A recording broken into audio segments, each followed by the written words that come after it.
Hey team, Rowan here. Just me, so I can tell you my secrets. I've told stories about working in a Hallmark store, and I've also worked in a party store, and these days I just make my comic books and do all kinds of plush work and lots of art, thanks to really people on Patreon. By the way, join if you wanna. But I found recently a notebook that I was keeping during my training for the very brief time that I worked for the state. Oh, I also worked in a hospital for a while, actually with my degrees. But I also worked for the state, just, doing a bunch of different things. But, okay, so I found this notebook that was specifically during the training part, and I've decided I'm gonna read it to you. I've got comics in here, too, little doodle comics I did, so I'll show you those as well. And yeah, you'd think, with my degree, I'd have worked for the Office of Mental Health. But no. I was on phones for the tax department, and I hated it to the point of crying almost immediately, and then I got moved to the basement to do data entry, and then I got brought up to estate tax. But all of that, there's lots of stories. And I was only there for 2 years. But this entry is just about the training for the calls. Worker in training. Day 1. No sleep the night before due to howling wind forever. Everyone takes up so much space in an effort not to sit by each other, thus being incredibly fucking rude, and leaving no space for anyone. There's not enough seating. There's not enough seating. This is supposed to be a waiting room? There's not enough seating. Is there a reason I couldn't sit on the vent thing? There were no seats, due to the poor space evaluation, and everyone else who did not get a seat is just kind of standing awkwardly. So, I sat on the vent thing by the window. No one seemed fazed, but no one joined me either.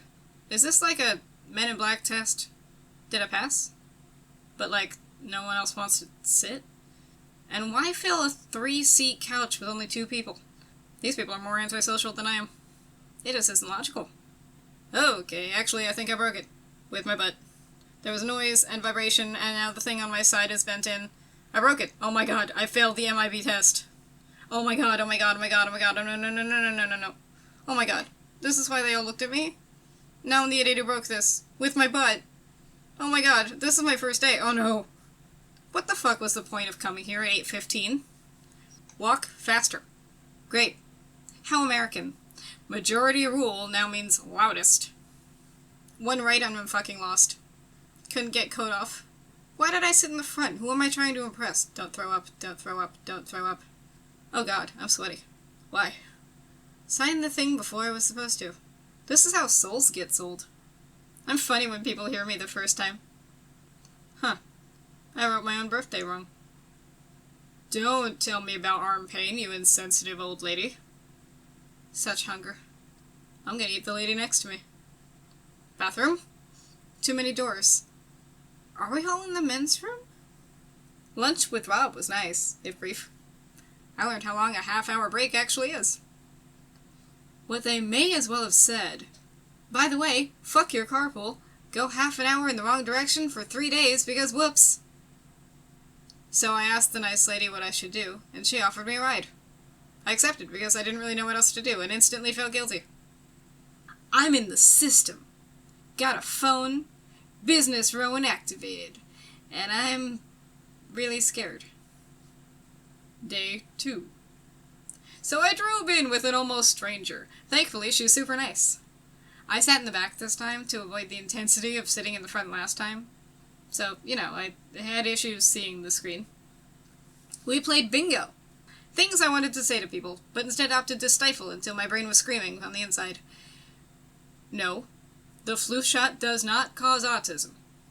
Having a master's does not make someone a genius. I have one. I'm not one. Low bar. Having training for both temporary and permanent employees together is kinda dumb. You wind up just repeating the same information 2 different ways, confusing everyone, then needing to repeat it again for clarification. So then he says he doesn't want to feed them pine nuts, and I'm like, but then they were good for the kidneys, and then... You know what would help that? Pine nuts. I know the guy who just totally asked that every day, and I just... I'm hungry enough to be in pain. Why must you eat your nut food so loudly next to me, and then put the empty bag directly in front of me? I hate you. I hate you and your nuts. You know what else? No, Eating tree nuts every day will not magically fix all of your ailments while you maintain the smoker-drinker lifestyle like it's your goddamn job.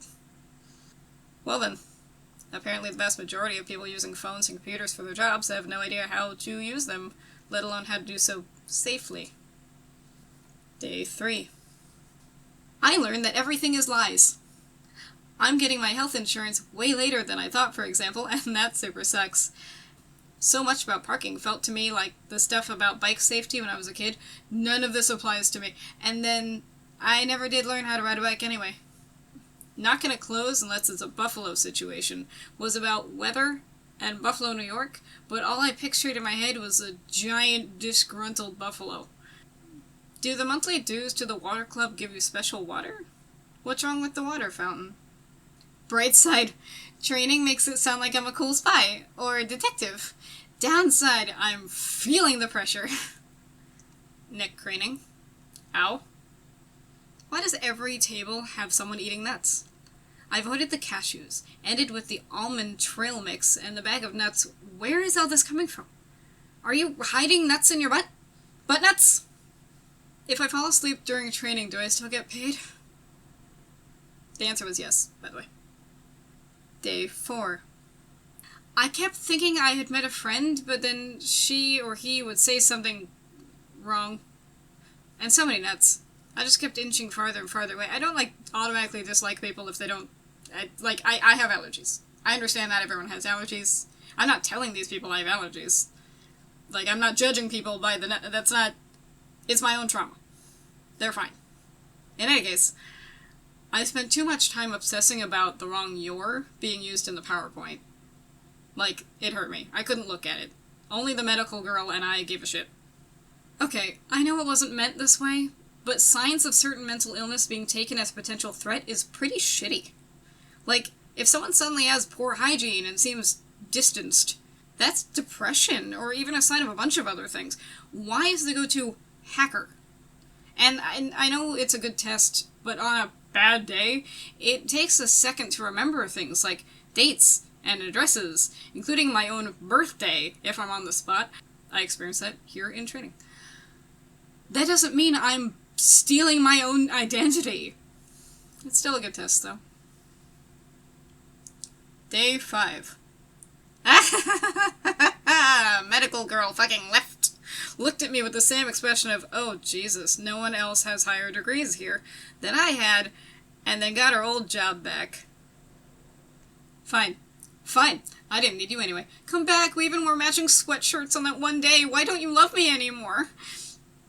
Wait, we were told the opposite of what you just... Yesterday was a lie?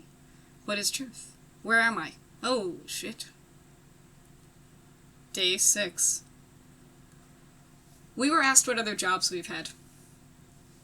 I mentioned that I did the illustrations for a Hebrew learning textbook that was never published. Still got paid, though.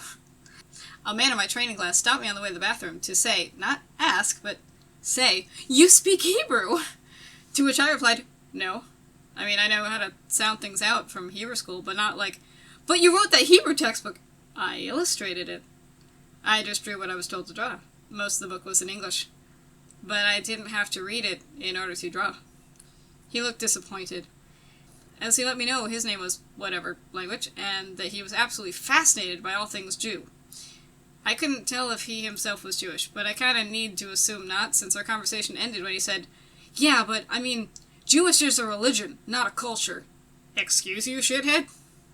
Look, I get that we aren't a race. That's just, social construct bullshit. There is still a bloodline in some respects, but people can certainly convert and still obviously be Jews. That's where it only being a religion comes in, right? In quotes, heavy quotes only. But to say there isn't a culture is denying how many of us are born into it, yet might not particularly believe in God. There are atheist Jews who still feel connected to their heritage. And the golem myth, we have a lot of myths and legends that have nothing to do with the religion itself. That's not... It's complicated. It's an ethno-religion situation. And what the fuck do you call a culture anyway, Mr. Shitty? Oh, you mean we have food associated with us? We have music and special dances. We have other stories and myths. Like I said, not technically in the book. And keep in mind, at this point, I still needed to go to the bathroom. He was just too interested in borderline fetishizing my entire people to let me do that.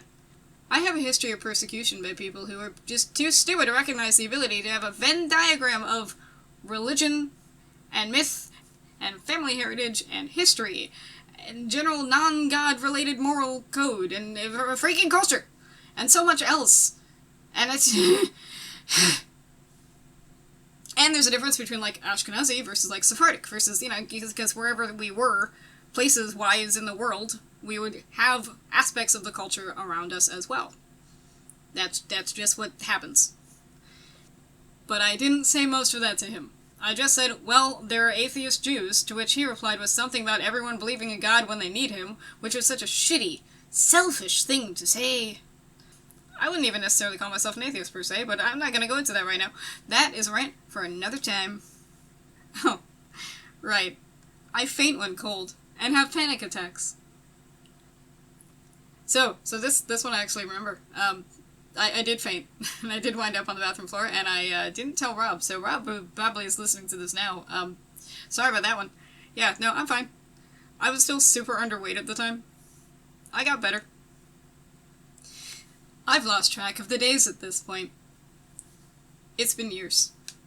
Thousands of years. Give the man a raise. They didn't have a video. That poor man read us the sexual harassment PowerPoint for an hour. Oh, good. Training about what we'll actually be doing. It's over? Shit. Elevator sounds flirtatious. 5th floor. See? Sugar. And that was just training. I may do a story time sometime about, like, actual job. Because, like, again, I have stories, and I remember so many things. And that was just the training for the phone calls, which, again, I only fielded for, like, maybe a week before I got moved to the basement, where I had a better time. It was doing data entry, and I met a lot of people, and I had a good time. Legitimately. And then I was too good at my job, and so they yeeted me off to estate tax, which got interesting. For now, tell me in the comments some of your weirder training exercise situations, whatever job you've had in the past, and rock on.